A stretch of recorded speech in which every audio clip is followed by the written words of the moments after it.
জনপ্রিয় বিধায়ক, বাবরি মসজিদের প্রতিষ্ঠাতা জনাব হুমায়ুন কবির সাহেব, মঞ্চে উপবিষ্ট বিশিষ্ট সমাজসেবী শিল্পপতি হায়দার আলী মণ্ডল সাহেব, উপস্থিত বিভিন্ন গণ্যমান্য ব্যক্তিগণ।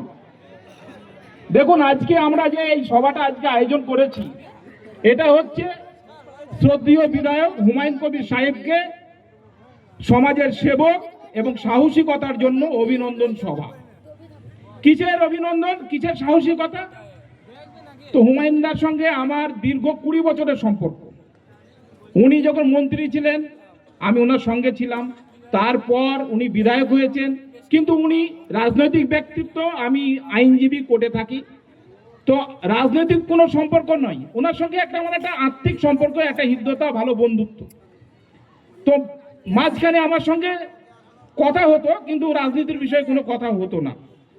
যখন মিডিয়াতে দেখলাম যে বাবরি মসজিদের উনি শিলান্যাস করতে চলেছে, বিরাট একটা উদ্যোগ।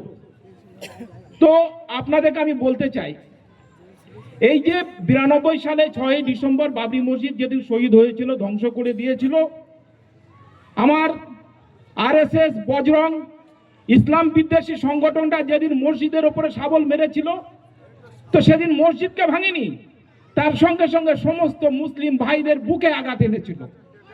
তাই হুমায়ুন কবির সাহেব যেদিন এই বাবরি মসজিদের প্রতিষ্ঠার ঘোষণা দিলেন, আমার মনে অত্যন্ত আনন্দিত এবং আমার চোখ দিয়ে জল পড়ে গেছে।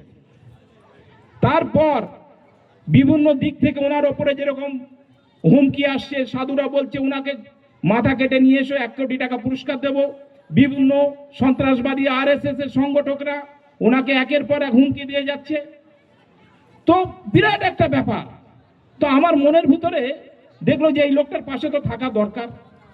আমি সংবাদ মাধ্যমে প্রথম বাইট দিলাম যে হুমায়ুন কবির এই বাবরি মসজিদ তিনি যে প্রতিষ্ঠা করছে, ওনার পাশে আমরা সর্বাত্মকভাবে আছি, প্রয়োজন হলে ওনাকে আমি আর্থিক সাহায্য দেব।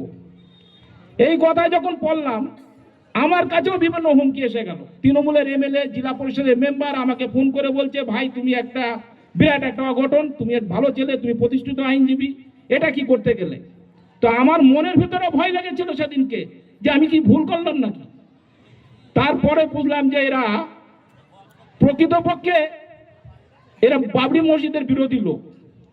তো সেদিন আমার অনুভব হয়েছিল যে এই হুমায়ুনদা এই যে বিরাট একটা সাহসিকতা বাবরি মসজিদের প্রতিষ্ঠা ইনি করতে যাচ্ছেন, এবং এখানকার রাজ্য প্রশাসনকে তোয়াক্কা না করে স্থানীয় পুলিশ প্রশাসনের সঙ্গে লড়াই করে, বিভিন্ন ইসলাম বিদ্বেষী সংগঠকদের সঙ্গে বিরুদ্ধে লড়াই করে উনি বাবরি মসজিদের যে প্রতিষ্ঠা ঘোষণা দিয়েছেন, ওনার পাশে থাকা একান্ত আবশ্যক।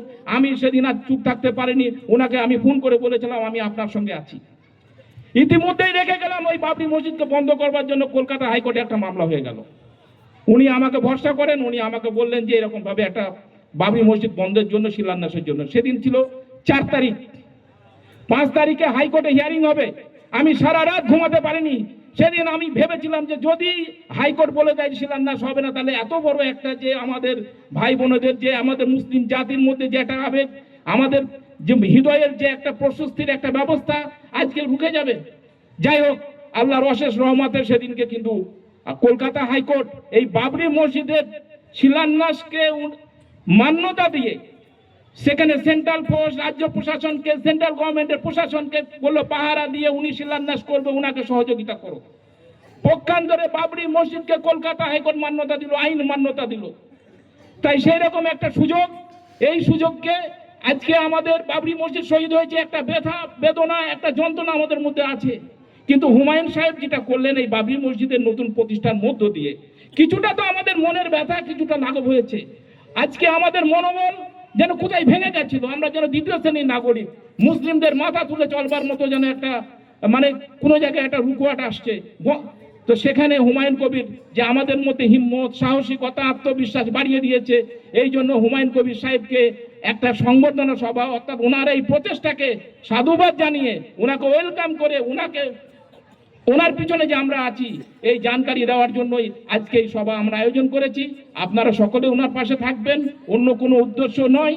আমরা হুমায়ুন কবির সাহেবের এই বাবরি মসজিদের প্রতিষ্ঠাকে আমরা সাফল্য দেওয়ার জন্যই আমরা আপামর জনসাধারণ ওনার পাশে থাকবো, ওনার মতামতকে মেনে চলবো, ওনার হাত আমরা শক্ত করব, এই বলে আমি আমার বক্তব্য শেষ করছি।